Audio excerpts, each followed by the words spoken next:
আসসালামু আলাইকুম দর্শক, সবাই কেমন আছেন? আশা করি ভালো আছেন।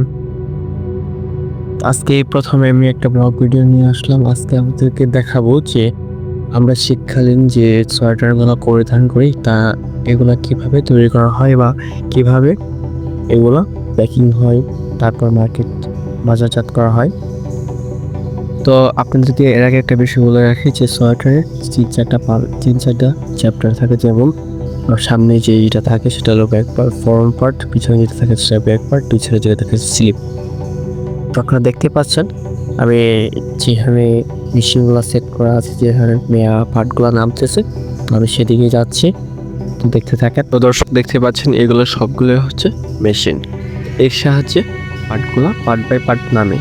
এক মেশিনে এক পার্ট নামে, এক মেশিনে ফ্রন্ট পার্ট নামে, এক মেশিনে এক পার্ট নামে, আর এক মেশিনে স্লিপ নামে। তো এগুলো আজকে আপনাদেরকে যেগুলো দেখাচ্ছি এগুলো হলো চিকন কাজের, মানে চিকন কাজগুলো থাকে যে সেগুলোর মেশিন। এগুলো এখানে মূলত 12 পিস করে বান্ডেল করা হয়। ব্যাক পার্ট 12টা, ফ্রন্ট পার্ট 12টা, স্লিপ 24টা হবে, কারণ স্লিপ যেহেতু দুই সাইডে থাকবে 24টা হবে। আর তারপর নেক দিতে হয়, যেটা কলার বলি সেটা দিতে হয়। তো এখন যেটা দেখতে পাচ্ছেন যে এক ভাই লেবেল লিখতেছে। এখানে ব্যাকপার্টের যে গ্রিপটা থাকে, যে নিচে যেটা থাকে, সেটাতে লেবেল বেঁধে দিতে হয়। লেবেলে দিতে হয় card number, machine number, TC, size, lot number দিয়ে তারপর লিখে তারপরে সাইজ সুতো দিয়ে বেঁধে দিতে হয়, যাতে চিনতে সহজ হয় এটা কী সাইজের।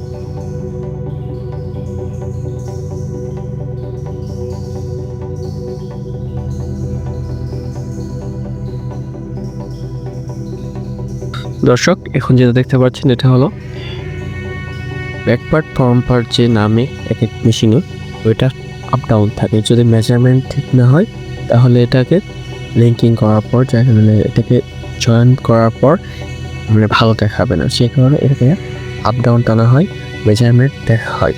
তো এখন দেখতে পাচ্ছেন আর ব্যাক পার্ট, ফ্রন্ট পার্ট একসাথে করে আপ ডাউন করা হচ্ছে, আপ ডাউন দেখা হচ্ছে, ব্যাক পার্টের ফ্রন্ট পার্টের আপ ডাউন টানা হচ্ছে। দেখতে পাচ্ছেন এটা ঠিক আছে, সে কারণে রেখে দিল। যদি ঠিক না থাকে তাহলে অপারেটরকে বলবে ঠিক করার জন্য। আর যিনি দেখছেন এখানে হলো কিউসি। তো বুঝতে পারছেন একটা সোয়েটার বানাতে কতটুকু নিতে হয়। এরপর বাকিগুলো তো রয়ে গেছে, বাকিগুলো আপনাদেরকে দেখাবো। এটা হচ্ছে 12 কেজির মেশিন, চিকন কাজের ব্যবহার করা হয়।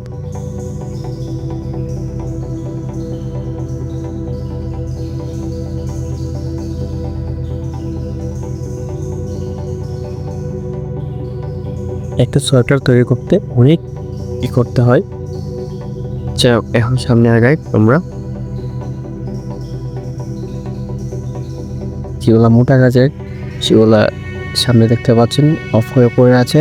মোটা কাজের কাজগুলো এখন বর্তমানে নাই, সে কারণে এগুলো বন্ধ হয়ে পড়ে আছে। সামনে আসার পর আমরা যেটা দেখতে পাচ্ছি সেটা হলো ডিস্ট্রিবিউশন। এখান থেকে সুতাগুলো কানেক্ট করা হয়, এখান থেকে সুতাগুলো মেশিনে নিয়ে যাওয়া হয়, এবং কি সর্বশেষে মালগুলো হওয়ার পর, মানে 12 পিস মাল হওয়ার পর এখানে এসে জমা দেওয়া হয়, এখানে রিসিভ করা হয়। এখান থেকে সুতার সম্পূর্ণ হিসাব এখান থেকে করা হয়, এটাকে বলে ডিস্ট্রিবিউশন।